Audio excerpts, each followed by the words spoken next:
Doctor, another thing which I want to discuss with you is the relationship of bisexual men. I have male, youngsters in the age group of 2025 who are bisexuals, but at the same time, they also want to get into a relationship, long-term relationship with a life partner whom they find attractive. Now, the problem here is in Kerala, it's a conservative society. It's a very conservative society, and people are not very readily accepting towards sexual minorities. So the problem is, how can somebody who is a bisexual reveal his sexual orientation to his prospective partner without running the risk of getting dumped? That's a great question. I mean, I see that too in my practice all the time. That's a question a lot of my clients have who are bisexual. Just women have it more easy because men will say, "Oh, you're bisexual. That's kind of hot." Where a woman says, "Oh, to her man, you're bisexual, then you must be gay," and she starts to distance herself. I always tell my clients first, maybe you might share, if they're men, to your female partner that you're having fantasies about men. That every once in a while you might even watch some porn and it's inclusive of men. So get their initial thoughts around that before you tell them. Because a lot of women, and I don't say this against women, but it is true that a lot of women will end the relationship. Yeah. So how should, if I am a bisexual person and I want to have a long-term prospective relationship with a woman I like, what should be the steps which you suggest I should take in kind of opening up my sexual orientation? Well, I would make sure you get an idea of how she feels about people in the LGBT community. Although it doesn't matter if she's completely open, because once she learns that you are, her man is, then you're going to see a whole different partner. She's going to feel threatened by it because she doesn't know, because of the misinformation out there, that bisexuals can commit and stay committed. So I would then start the conversation about looking at porn or having fantasies, or has she ever wanted a three-way? Would we want to do it with a man, a woman, other couples, partner swapping? Just kind of like talking about it, not with intent of doing anything, because that starts the conversation to see where she's at. So basically, what you're suggesting is you need to have a lot of conversation around the topic, maybe not directly going into it immediately, but kind of going around the topic. Right. And for sure. How long? Sorry. Yeah, it's a good question. I'm okay with some people. They do that. They get a sense that she's not going to be open to it, and they never tell her. It's not my decision to tell her or not tell her. I think it's better if she knows, and better if they can work it out. But a lot of men get too afraid because they love her so much they don't want to lose her. So sometimes it may be permanent. They never tell her. But do you think that not ever revealing your sexual orientation to your partner and getting married is a sensible thing to do? Because at the end of the day, you're going to sleep with the woman for the rest of your life, right? And they will inevitably one day or the other come to know about your sexual orientation. So, yep, I don't make that decision for my clients. I used to, but now with my understanding, we have Asian Americans here, Arab Americans here in Detroit, Black Americans, religious, very religious, and they come to my office and they say, "I know I'm never going to change, but I'm going to heterosexually marry, and I'm never telling my straight spouse."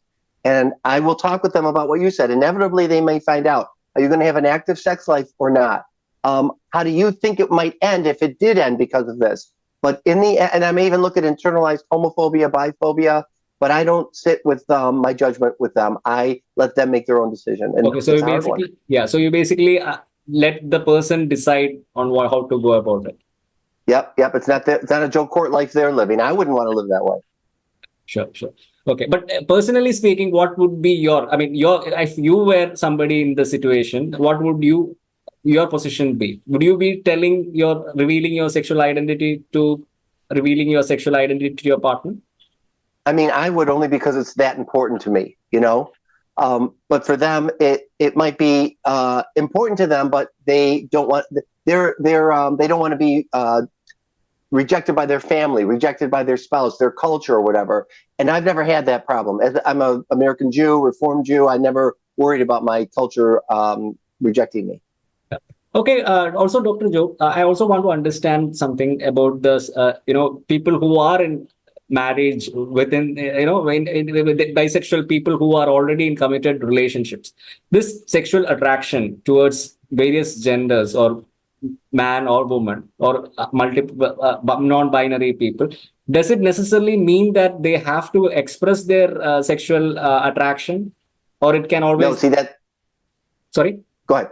No, you're right. No, not at all. So there are bisexual people who will never act on their same sex attraction or never act on their opposite sex attraction, which is part of why they may not tell. But what's unfortunate for them is if, let's say, a bisexual man who's attracted to men and women, but he gets together with a woman and marries her, never acts on his bisexuality, he's seen as straight all the time because he's married to a woman. If he was with a man, he'd be seen as gay, instead of understanding that bisexuals can commit and never act on the other side. So is it possible that a bisexual man can be more romantically inclined or attracted to men and more sexually attracted to women? That is possible. Yes, that is totally possible. Yes. Okay. And the opposite can also be true. Yes. Yeah. I've seen that all the time. And then that's where bisexuals get confused. What does this mean about me? It just means what you just said. You negotiate. I help them negotiate it for themselves and with a partner. Okay. Also, one last question, Doctor. It's regarding the kind of sexual drive which people have. It's generally assumed that bisexuals have higher sexual drive than all other people. Is this true? No. Not at all. No, because people think that because, oh, you have more to pick from, so you're out there more, and and they can't be monogamous, and it's just bullshit. It's a complete prejudice against people who are bisexual. They're just like the rest of us at all different levels of desire for other people. So basically, if a bisexual person, if he's interested in a committed relationship, he can have a very monogamous relationship for the rest of his life if he wants. Right? Totally. If I could say one thing about this too, we have to remember bisexuals, gays, and lesbians, their identity is based on not just what they do in bed, but to whom they're attracted to, right? So bisexual men are attracted, let's say, to men and women in different ways. Bisexual women are attracted to men and women in different ways. But and I don't know if this is helpful in your podcast, but I would want people to hear that you can be straight and have sex with the same sex and not be bi and not be gay, because you're not attracted to men in general. You may not even be attracted to this man you're about to be sexual with. You're attracted to what's going to happen between the two of you. That's not bisexuality. Correct. Also, Dr. Joe, one last question. There are men who experience a lot of internalized guilt about their sexual orientation, about their bisexuality feelings. What is your suggestion and advice to such people? How should they own their sexuality? I mean, what is the way in which they can come to terms with their sexual desires?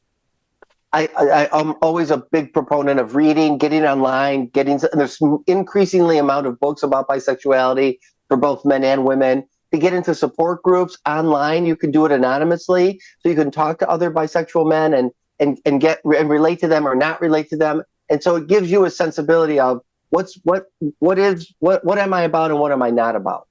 Okay, so that is the best way to normalize your feelings. I think so. And then telling people, of course, but safe people, so that you're not at risk of any kind of danger or losing relationships or losing your family. Correct. Okay, Dr. Joe Kort, thank you so much for sharing your valuable time with me. It was an absolute honor and pleasure talking to you. I hope I can catch up with you sometime later with a different topic. Sure. Thank you. I loved it. Thank you for having me on your show. Thank you. Have a great day. Yeah, you too.